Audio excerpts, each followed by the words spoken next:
G'day guys and gal. There aren't many opponents tougher than a Primarch. The Swarm Lord gets beaten by normal Space Marines all the time, and the Avatar of Khaine trips over and impales itself on its own sword daily, so the only main threat they face from a single opponent would be each other, or their daddy. Unsurprisingly, these Primarch fights have happened many times, some with multiple rounds. Some of these were light-hearted and others ended in death. Either way, they're all a joy to behold. Before we get started, there's a cool new project I'm helping a talented team of artists and modders create. Basically, a Warhammer 40k mod for the game's squad. The idea is to convert it entirely to 40k, adding in Space Marines and other goodies. But Majorkill, Chapter Master Valrak is already working with a team of people to create a 40k squad mod. Shut your stupid naive mouth, Timmy, before I get a team of people to work on destroying your rectal cavity. Valrak's mod is designed around guardsmen vs cultists. The one the new team is working on has a bit more of an ambitious scope and will be centered around Space Marines. And who knows, maybe down the track we'll combine our efforts to make a super mod. If you're interested in keeping up to date with this project, then join the Discord and have a look at the Modders Den, or if you want to get involved as a sound editor, modeler, coder or 3D animation artist, then message me on Discord and maybe you can be a part of something big. Today we'll go over each of the duels or fights a Primarch has had with another Primarch, starting us off with the first Primarch of the 1st Legion and going all the way up to the 20th Primarch, or 19th if we want to get technical. Some fights that I'll talk about are soon to happen, such as Kharn vs Mortarion round 2 or Sanguinius vs Angron, and they will be mentioned in this and what I think will happen, but take that with a grain of salt because I don't know for sure. Let's get into it. Starting us off with the first Primarch and one of my favourites, Lionel Johnson. Some Primarchs were built for duels and some were not. The Lion was a knight and arguably the greatest swordsman out of all the Primarchs, so it is a bit of a shame that he only ends up fighting one other Primarch, Conrad Curse. The Lion fought Conrad 4 times, however I would really only count 2 of them as genuine fights. The first is when Conrad tries to convince the Lion to join Horus, but does a bad job of it. The Lion then punches Conrad, who lunges at the Lion and begins choking him to death. The Lion is saved when one of his Dark Angels impales Conrad like a shish kebab. The second fight was a lot more balanced and the Lion ruined Conrad. See, Conrad was a psychopath and didn't really train proper techniques. More or less just lashing out wildly and then heavily relying on his ability to see the future to win. This made him deadly for sure, but let's say I'm a paraplegic who can see the future, and you put me in the cage against Dwayne "The Rock" Johnson to a fight to the death. Even if I can see every possible future to the fight, I would still get absolutely raped no matter what. The Lion was such a good swordsman that he was able to change his attacks mid-swing subconsciously, which would change the future, hence completely mess with Conrad's ability to see it. The third fight was Giliman and the Lion vs Conrad. Now if the Lion can beat Conrad in 1v1, surely a 2v1 would be easy. However, Giliman is not the best fighter, hence the Lion spent most of the time making sure Conrad wasn't able to land a death blow on his brother. That fight ended when Conrad detonated explosives in the building they were in and used that to escape. I would call him a bitch here, but a 2v1 Primarch fight doesn't sound very fun for the one. The final fight was similar to the second one, where the Lion once again showed off his legendary swordsman skills, as well as his love of the character Bane from Batman, and he then broke Conrad, aka Space Batman's spine, over his knee. Bane style. I would easily say that the Lion is one of, if not the greatest duelist out of the Primarchs, bar maybe Sanguinius, and the fact that he was able to clap Conrad, a Primarch who can see the future, twice in fair combat is a testament to that. The second Primarch is dead, so we'll skip them obviously. The third Primarch is Fulgrim, who thinks they are the best at combat as a Primarch, but in reality they are only really the best at sucking demon cock. Now Fulgrim has got an impressive record, but does that make him any good? Let's see.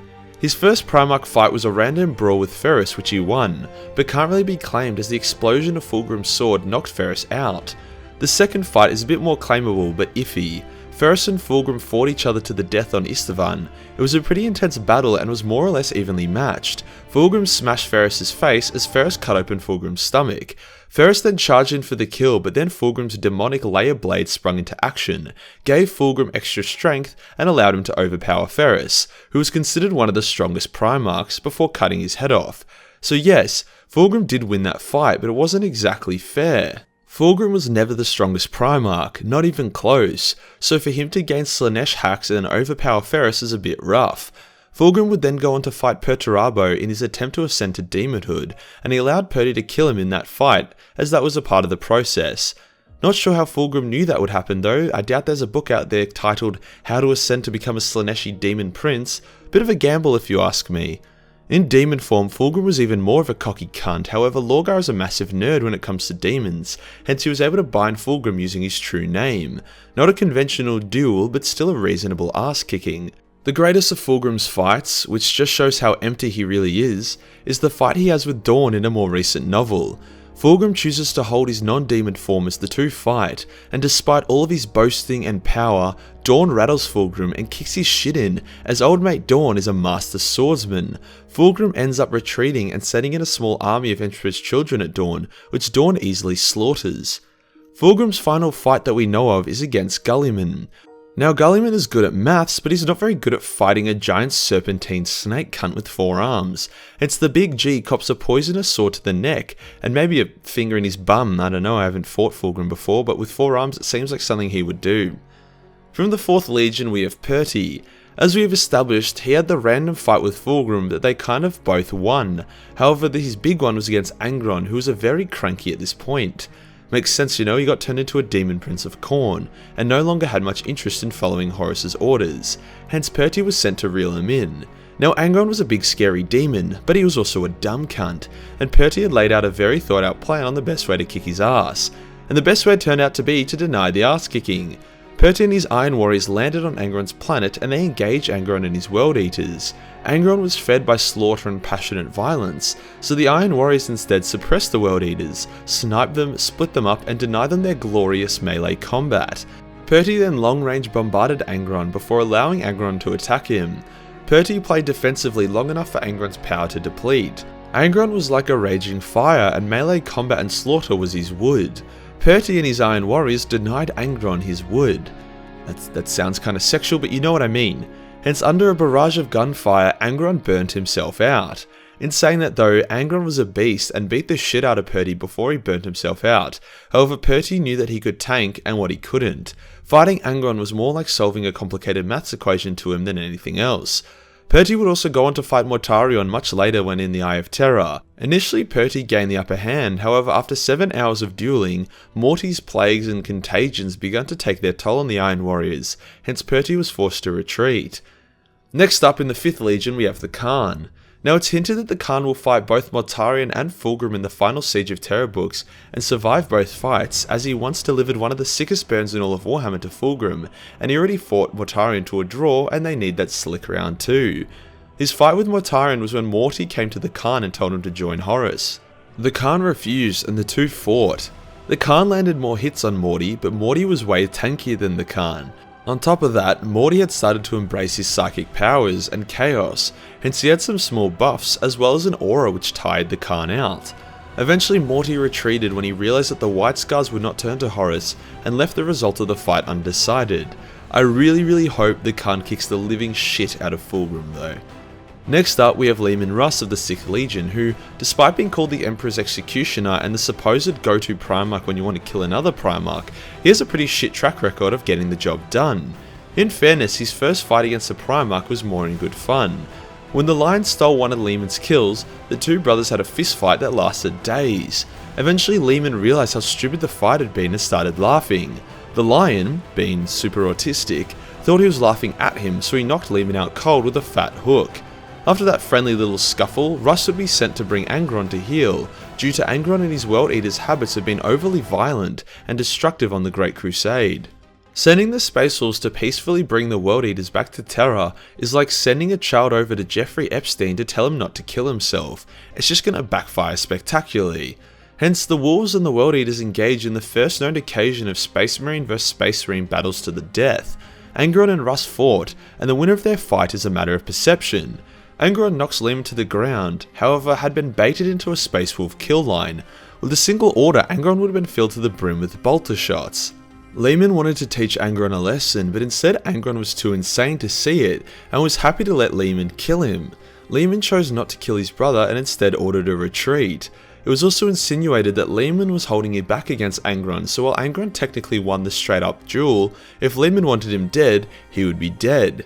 The Wolf Daddy would go on to fight Magnus at Prospero and actually scored a solid win against Magnus in the form of the classic Spine Snap, Bane style, proving that just because you're a wizard doesn't mean you can't get your ass kicked. Russ would also fight Alfarius briefly, however no winner would be determined as Alfarius retreated when the Dark Angels arrived. Russ's final fight before he ran off and has either become a werewolf or Odin or both was against Horus himself. Now you would think that Russ, the guy that lost to Angron, would get destroyed against the Chaos Empowered Horus, but no. Using the spear the Big E gave him, Russ actually had Horus at his mercy after wounding him, but could not bring himself to kill his brother, giving Horus the opening to kick his ass. Giliman could have killed 3 traitor Primarchs on separate occasions, but his own bitchiness let them live.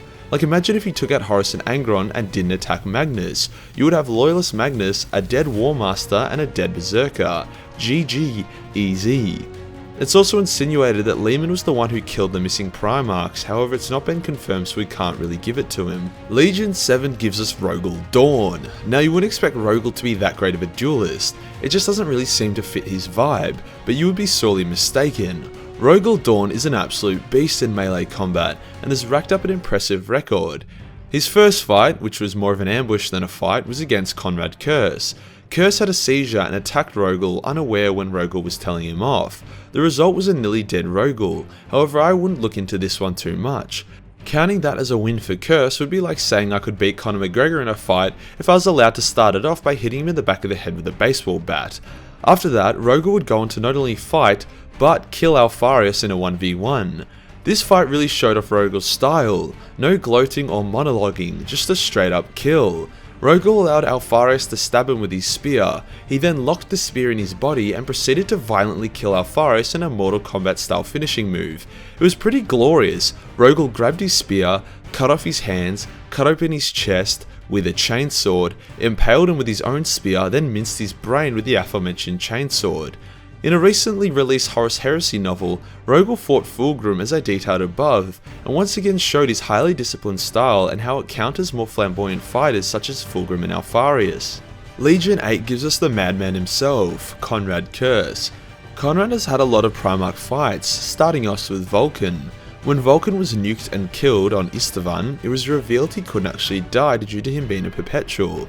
This frustrated Conrad, who spent months killing Vulcan in every single way imaginable just for Vulcan to regenerate and keep living. Conrad realized he couldn't destroy Vulcan's body, but maybe he could destroy his spirit, so he put him into a maze which contained Vulcan's hammer. The maze was built by Perty and was considered unsolvable.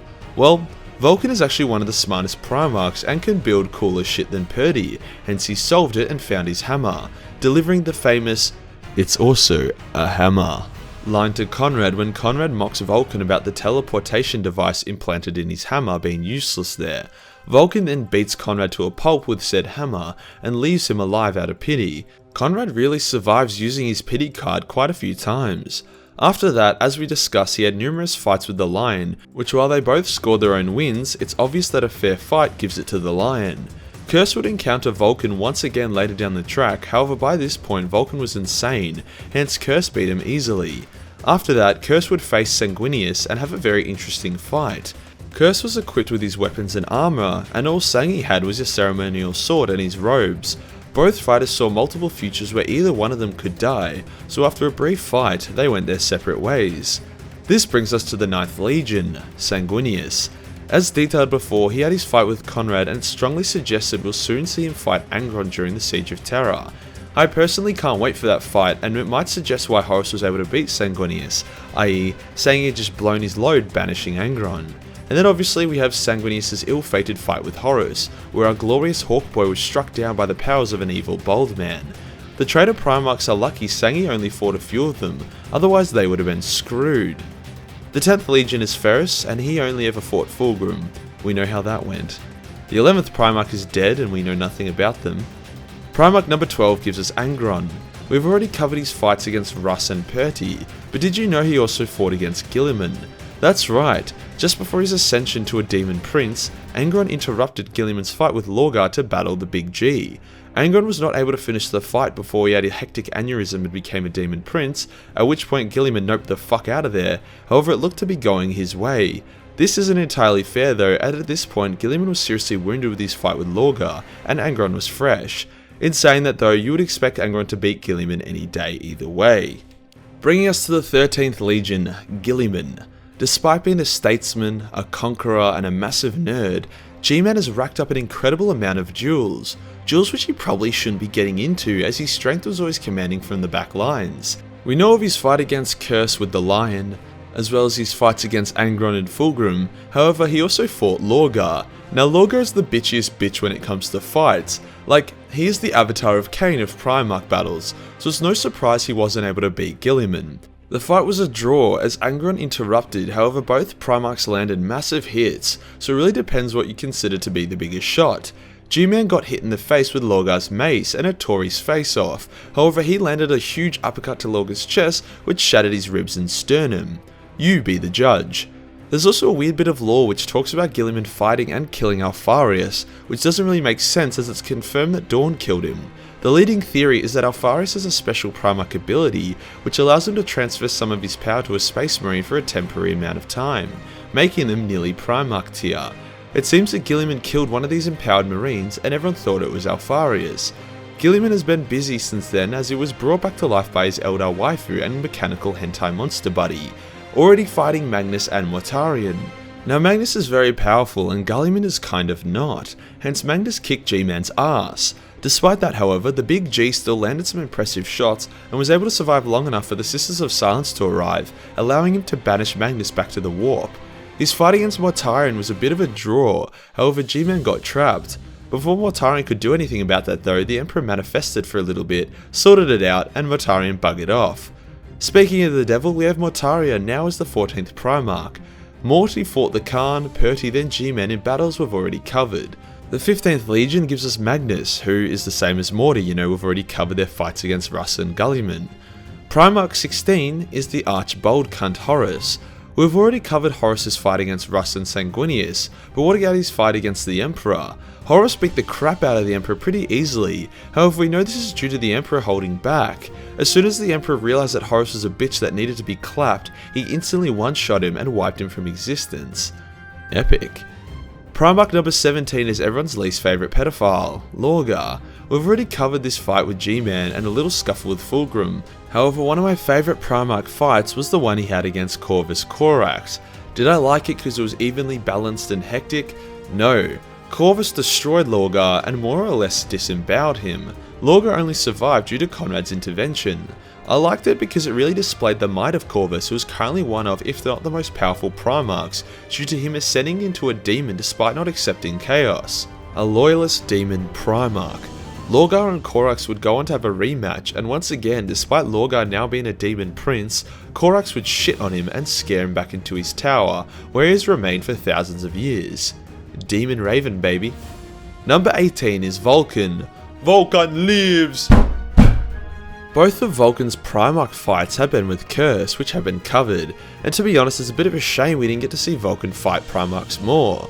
Perhaps we'll get to see him banish one or two of them in the upcoming Siege of Terra novels, as Vulcan was described as the strongest Primarch, and ruined Curse the first time despite being tortured for months and being unarmoured.